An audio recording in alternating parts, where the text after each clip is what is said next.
You know, and then it wasn't very long after that, about 1969. This was in 1967 when the first time we recorded it. About 1969, I meet a guy named Glenn Campbell out at the Hollywood Bowl, working with a group called Chet Atkins and the Festival of Music. Now, maybe they've been up here in your neck of the woods. That's Boots Randolph and Floyd Kramer and Chet Atkins. And at that time, Chet was producing me, and he started taking me out on the road with him, see, because he wanted me to get used to get back in front of people, see, because I'd been spending my life in the studio, and I'd get out in front of people, and it was So I met Glenn at the Hollywood Bowl, and Chet said, "Hey, Glenn, why don't you put Reed on your new television show?" He said, "Reed, you want to be on a television show?" I said, "Hell yeah." He looked at Chet and he said, "You got it." And that's how hard it was to get on the Glenn Campbell show. And I remember when I went out there, I was kind of green at big time. You know, when I say big time, I knew Chet and I knew Floyd and I knew Boots, and they were like family. I get out there on the West Coast where everybody talks funny, see? And I know that I'm in a different world altogether, see? So I remember one night, and when I say a different world, I want you to know I was a nervous wreck. Well, I don't mean to say I was a nervous wreck, but I could thread a sewing machine while it's running.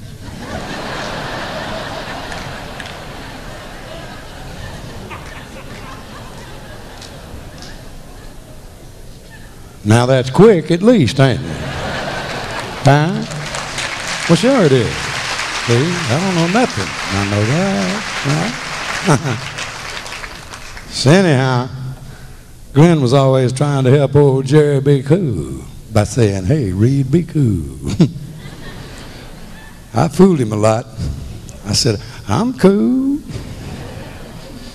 But one night, Ann Murray was on the show, and Glenn Campbell and Ann Murray and myself were going to sing a trio version of a song that Tennessee Ernie Ford and Margaret Whiting recorded called "Ain't Nobody's Business But My Own."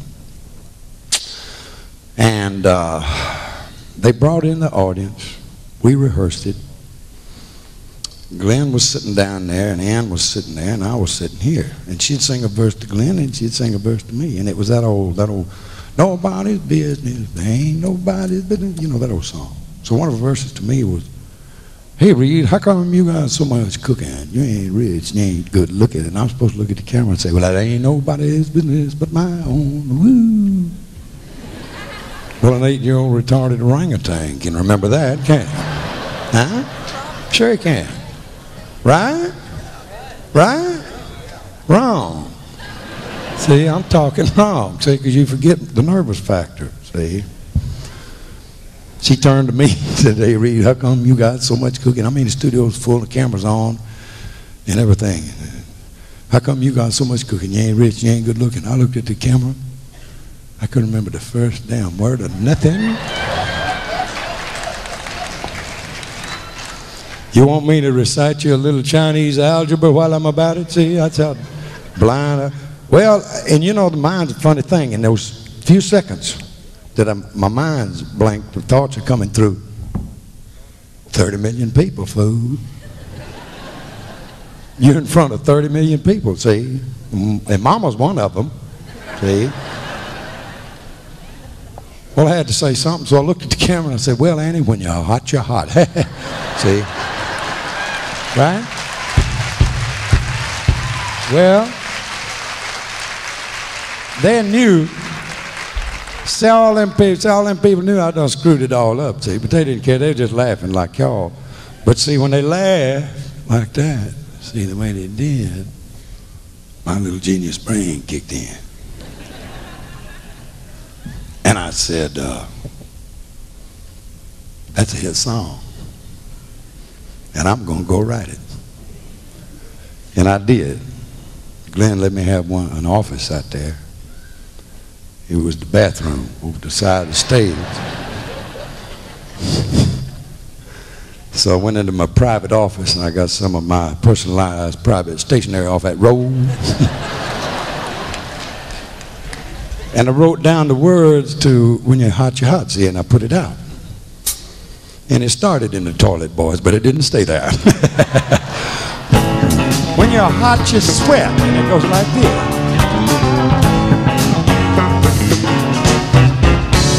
Folks, me and Homer Jones and Big John Talley had a big craft game going back in the alley. And I kept rolling them sevens and winning all them pots. Now my luck was so good I could do no wrong. I just kept rolling and controlling the bones, and finally they just stood there and said, well, brother, when you're hot, you're hot. When you're hot, you're hot. When you're not, you're not. When you're not, you're not. I say, hey, put all the money in it and roll them again. When you're hot, sing it, ladies. La la la la la la. La la la la la. La la la la la. When you're hot, you're hot.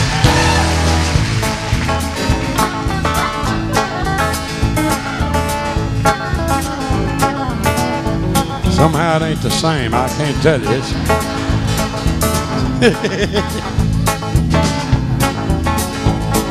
Every time I rolled them bones, I'd win. And I was just right back. I was going to roll them again. When I heard something behind me, I turned around, big old cop. He said, hello, boys. And then he gives us a grin. Said, look like I'm going to be hauling y'all in and keeping all that money for evidence. I said, well, Sherlock, when you're hot, yeah. When you're hot, you're hot. When you're not, you're not. When you're not, you're not. He said, boys, you can explain it all down at City Hall. When you're hot, ladies, go. La la la la la la. La la la la la. Boogity, boogity, boogity. La la la la la. Yeah, yeah, yeah. When you're hot, you're hot. When he took us into court, couldn't believe my eyes. The judge was an old fishing buddy I recognized, and I said, hey, Judge, you're a buddy. Pay that $100 a week if you get me out of this spot. So he gave my friend a little fine to pay. He turned around and grinned at me. Right before he said, 90 days, Jerry, when you're hot, you're hot. When you're hot, you're hot. When you're not, you're not. When you're not, I said, hey, Judge, you let my friends go free and you throw the book at me. He said, well, when you're hot, you're hot. I said, uh-huh. Listen to me, Judgy Pooh. You want to know what hot is? Hot's me taking you out behind this courthouse and beating you like a government mule. I said, who's going to collect my welfare check, son? When you're hot, you're hot.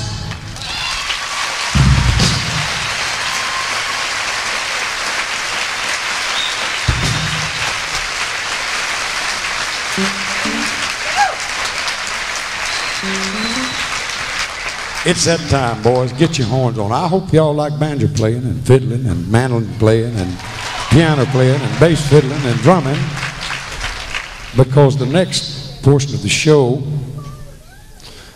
I dedicate to this group of kids that work pretty hard up here called the Congregation, and they are some artists on these instruments, and I want to show them off to you, if I may.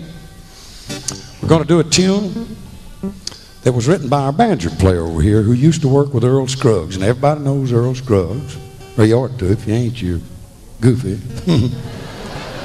That's what I think about it. Well, you think my neck ain't red, son? Yes, sir. 5 strings, my instrument. What are you talking about? And while he was with him, he he wrote this song. It's called the Moggy Fountain Drake Bound. Does that sound suspicious to you? It does to me. Woo. All right, now easy, boy. Turn that banjo up.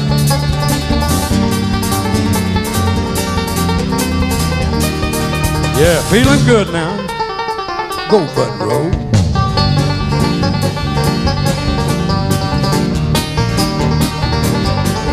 Now listen to this man.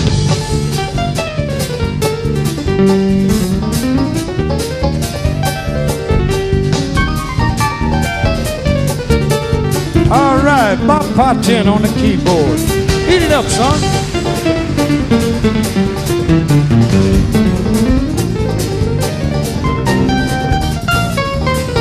Ooh, yeah. Now listen to this man.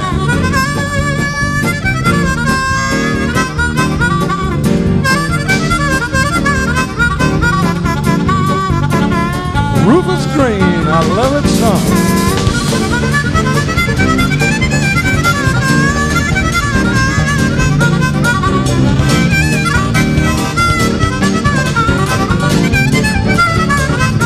Now listen to this man.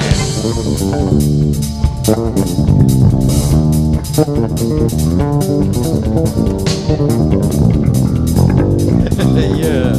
Steve Bryan, folks, right here.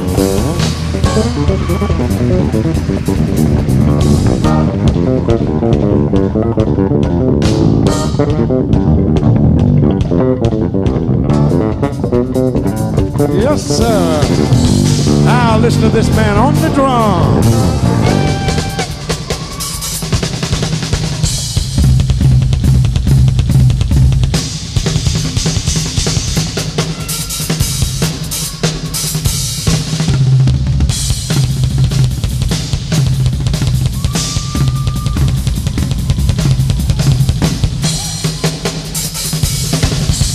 Yes, Rick McClure on the drum.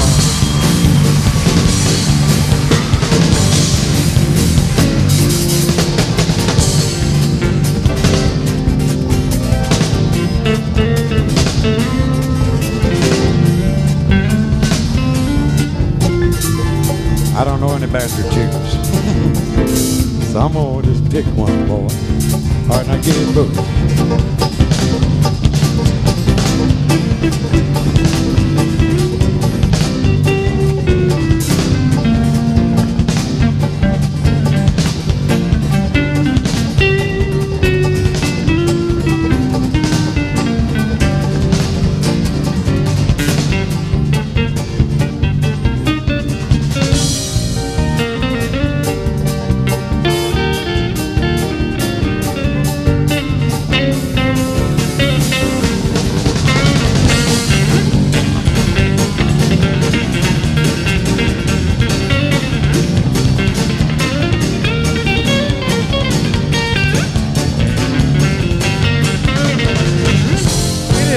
Bluegrass time, folks.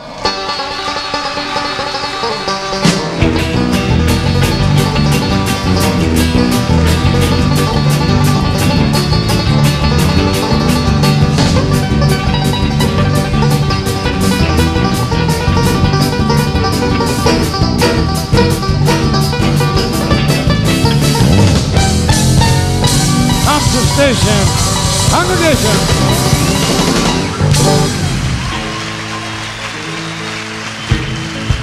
Now we're going to lay a few hornpipes on you.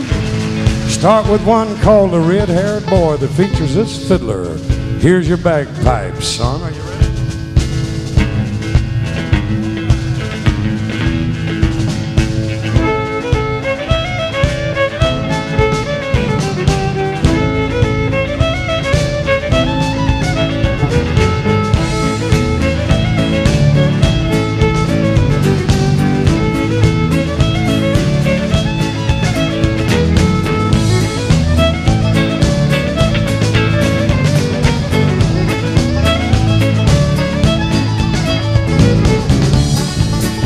Now we're going down to Hopkinsville, Kentucky.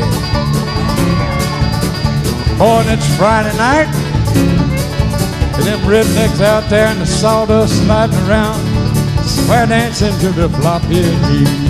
Come here, fiddler.